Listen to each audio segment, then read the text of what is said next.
History has several lessons for leaders to learn. Some are about strategy and executing them. Some are about running institutions and organizations, and yet others about dealing with people. Now, in olden times, often kings and princesses and princesses would disguise themselves and go out there into their kingdom to learn some of these lessons. And one such story today is about a prince who went out there and wandered his many lands and doing great things. And he comes back and he is narrating his whole story to the court. And some excerpts from that story for you, and 7 critical lessons. Now the prince tells the court that as I was wandering, I came to this part of my kingdom where in spite of all the progress that we know here in the capital, there was very little progress. And I discovered that our vision was never connected to their strategy. O king, this is when I wrote to you to change some of the laws of that land and bring out a beautiful vision, because they needed a vision that was in line with the reality. And yet again, I also appointed a lot of these officials who would take care of that vision and get the right things done, because that vision needed a strategy to be executed. But in that very land, I also found that one of our officials was really not the best person. And yet again, several of the staff and people who were helping those people, the village chieftains, etc., they were not the right people. So I also went about replacing them, which gave me the third lesson, that to execute a strategy, the right kind of resources and the right kind of approach is really also required. And then I moved on from that land and came to another different part of our land, which was a little bit more prosperous, but people were very confused in what to do. They were not really at their best. And this is where I decided that our people also need to be trained and brought up to a certain level to contribute to our economy and our society. So really, I discovered that helping people learn will bring them the right kind of opportunities and the right kind of results.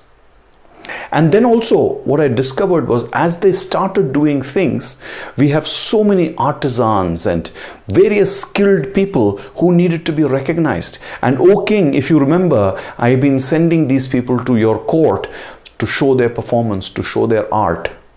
And my lesson from this was that people, when recognized and rewarded, they will really do well, they will flourish. That was my next lesson. And from these lands, as I moved on, I went to the hills and the mountain part of our kingdom. And it is there that I learned 2 more crucial lessons. And this was the time, O king, if you remember, that I had sent a messenger back saying an enemy was about to attack us and none of our army was present in that area. And the king says, oh yes, I remember those times. And the prince goes on to say that this is when I found out that from all the population in that area, I could have constructed a small army and all the things that I used to win that battle for you, my king. And this is where I discovered that everyone has got something beautiful in them, some capability that needs to be recognized and get work done with. And I also figured out that my standing up for these people and all the years of goodwill, O my king, that you had given these people made them stand up for us, which are the additional lessons that I learned. So my king, here I am after all my journey. And saying this, he ended the story and the king applauded and says, what beautiful lessons you have brought us, and those 7 pearls of wisdom that you have given us will stay with us for a long time, and I'm sure you will go on to become a great king. Which he indeed did. But coming back from the story to us today, here, now, as leaders, as you watch this and as you heard those 7 lessons being called out, which are here, what are you learning from all of this? Where are you walking out into your people, amongst your customers, and figuring out what's the kind of reality and the vision that you need to have? What kind of strategies do you need to have to translate your vision into action? What are those resources and the execution skills that you need to get your strategies to life? What do you need to teach your people? Who do you need to recognize? And what are the kind of capabilities that you're finding amongst your people which are special, and that'll bring you the good that you need to do as a leader. And last but not the least, are you really standing by your people so that they will stand by you when you need them the most?